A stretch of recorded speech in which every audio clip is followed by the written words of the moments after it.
2. Yeah. We here. Keeping it real. We here. Always. Long time coming coming. back to you guys this fall semester 2023. We're excited.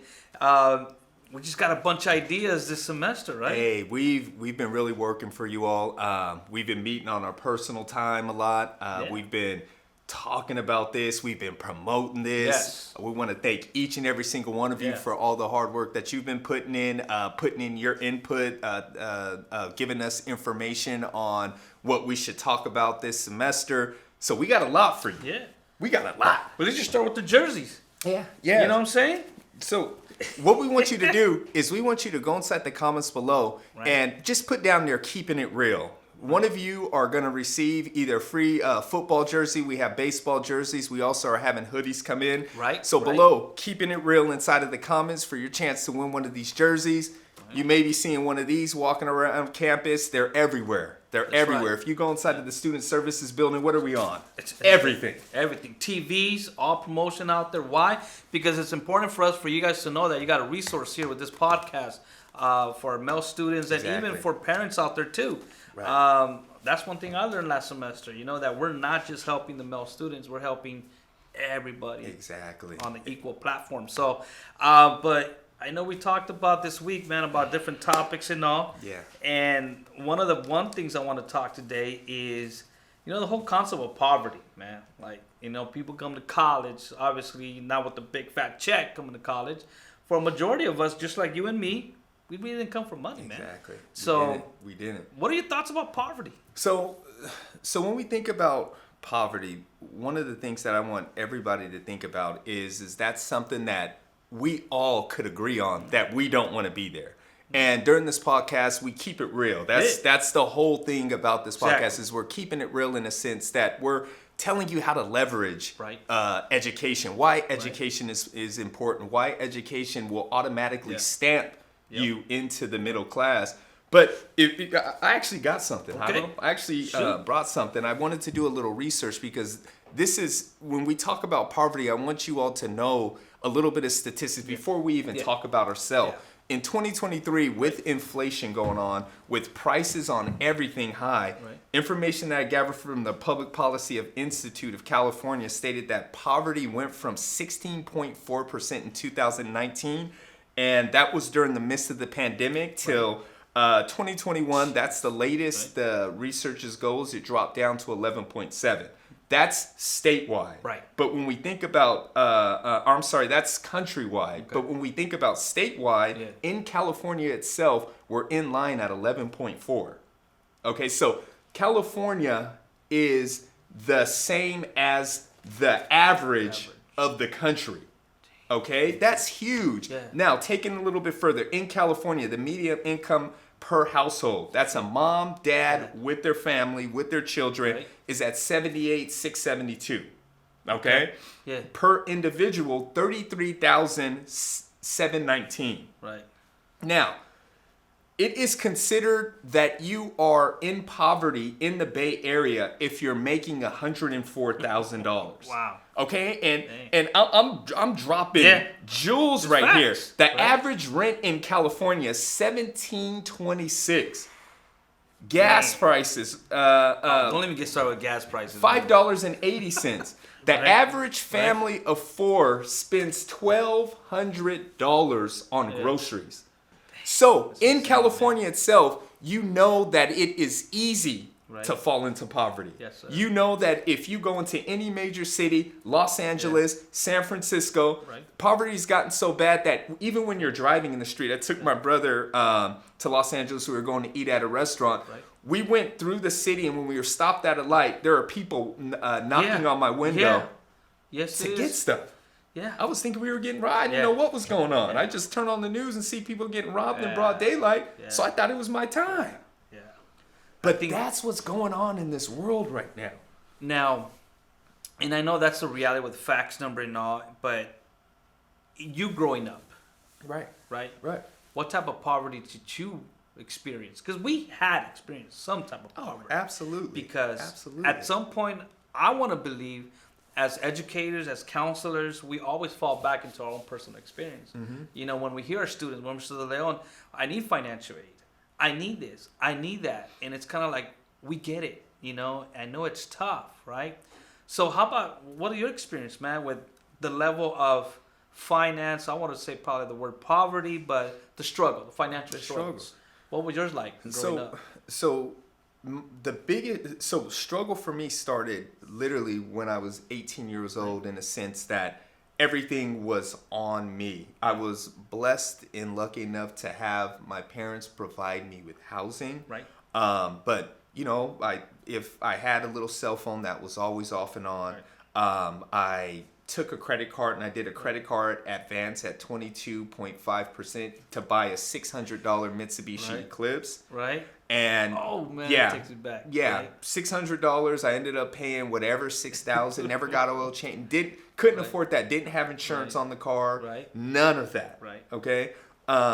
Before I had that, I was taking the bus. I was working a job. There was times where I couldn't even afford lunch.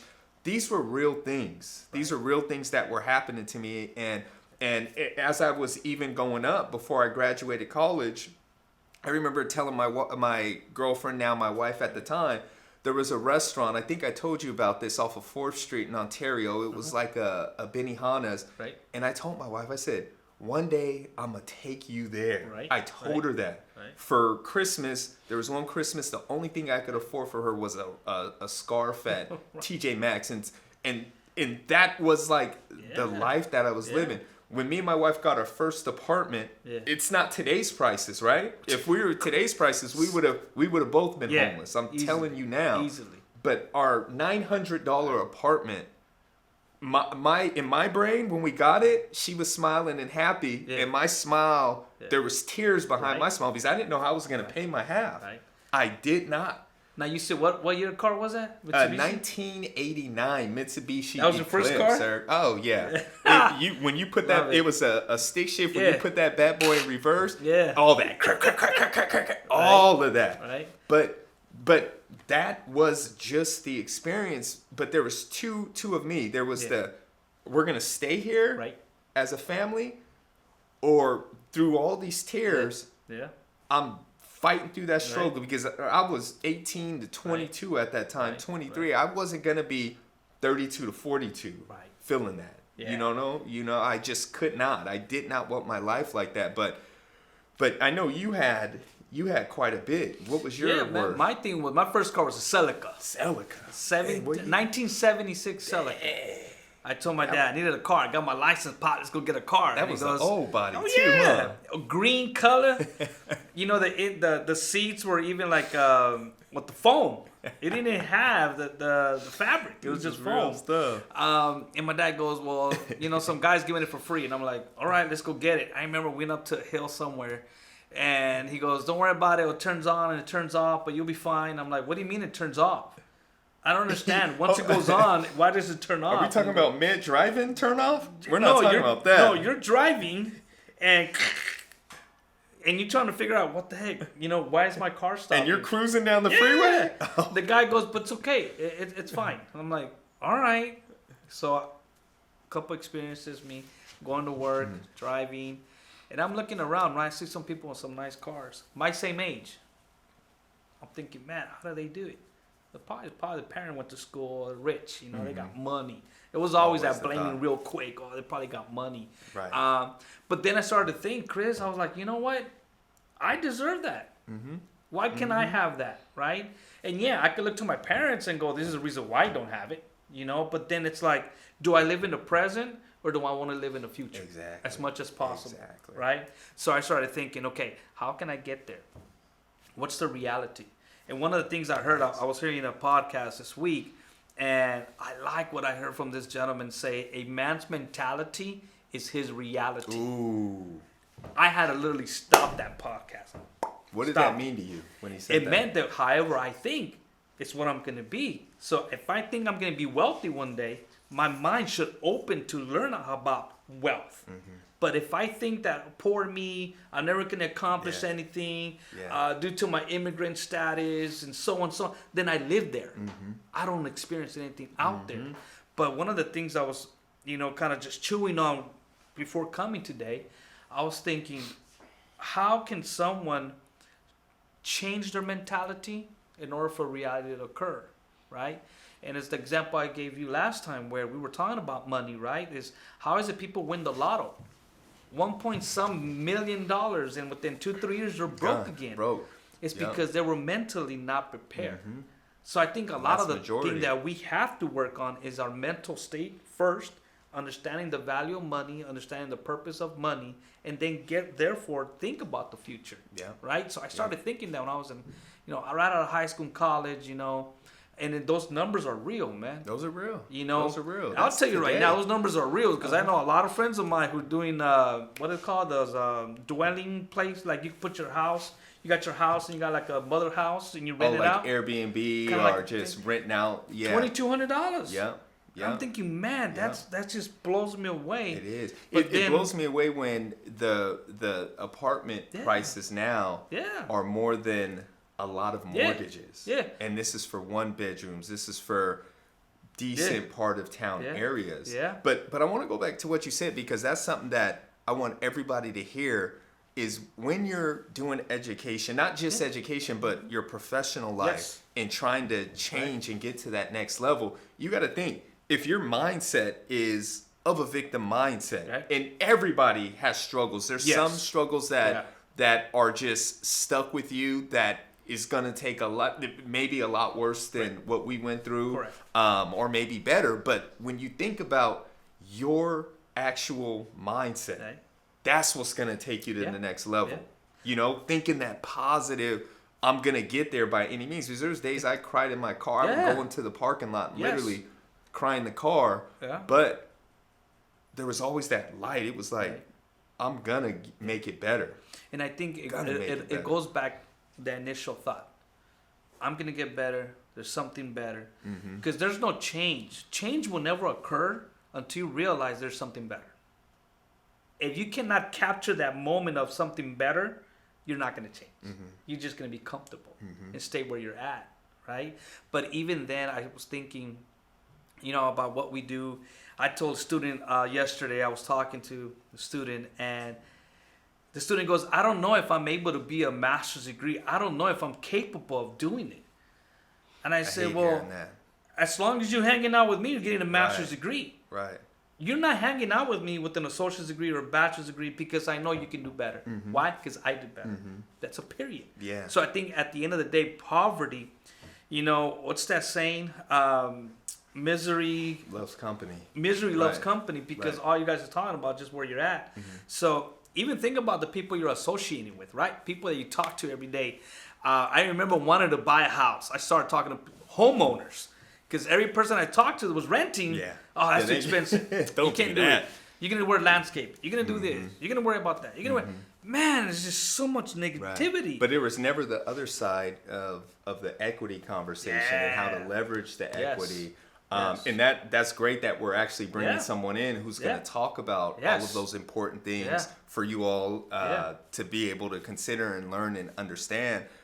But you bring up really good points. Because I think once we get educated, there's no excuses, right? So when I was talking to the student, compound interest, what does that mean? I started explaining to that. When you become a homeowner, your house becomes your bank. What does that mean? What do you mean? What? So I'm passing down all this information, and I'm not a financial expert, but because I have the willingness, and I'll tell you right now, the number one issue we have as men is we have this ego. And this ego about I should know everything. Yeah. No one should tell me what questions. to do. Right. There's no reason. That's not even a purpose. Like last time we were talking about, hey, how can we expand the Male Mentor? How can we expand the podcast? I could easily go back to my office and be in my own little office and try to figure it myself. But I'm expanding the knowledge, right? I'm saying, hey, what do you think? What are your thoughts, right? So encouraging people to understand poverty is real. That's real. That's just reality. And we completely agree with that. It's all here. Right. It's all mentality. And that's the thing. Like, within your actual generation, are you going to continue to blame? And this is the questions that I ask with students. Yeah. Do you want to blame, or do you want to figure out solutions on how to get out of your situation? I tell my kids the same thing. Okay, so you told me the problem, right? Yeah. So what was your solutions? I know you sat back and thought of different things. So let's brainstorm that. And they look at me like, solutions? Right. Let's talk about those solutions. But even with students, there's students that I see who, let's say they want to major in automotive, but I look at their transcripts and they have a 3.9 GPA. Why are you doing automotive? Oh, that's what the family said. The family said that's the way to go. You could be an engineer. Exactly. You were in calculus. You could be an engineer. Let's try that out. Let me put you in this beginning programming class. Exactly. Wow, Mr. Williams, I love that. Yeah. This is what you're going to do. Yeah.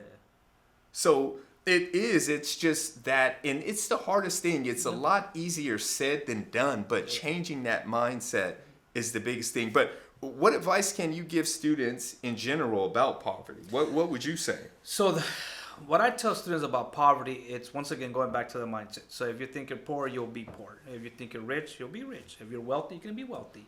But I think it's teaching students to value money, to give money a purpose. So a lot of the things I ask students is, do you have a job? Yeah, I got a job. Okay, you get a check? I get a check. Okay. How much money do you pay yourself for going to work? Wait, what? What are you talking about? I already get a check. No, I understand. You get a check for going to work, but how much are you valuing yourself for going to work? Are you paying yourself? Howard, I don't understand what you're talking about. What? So you got $200 a week. Can you spare $25? Yeah. You know, you can live off $175. $25 goes to you paying yourself.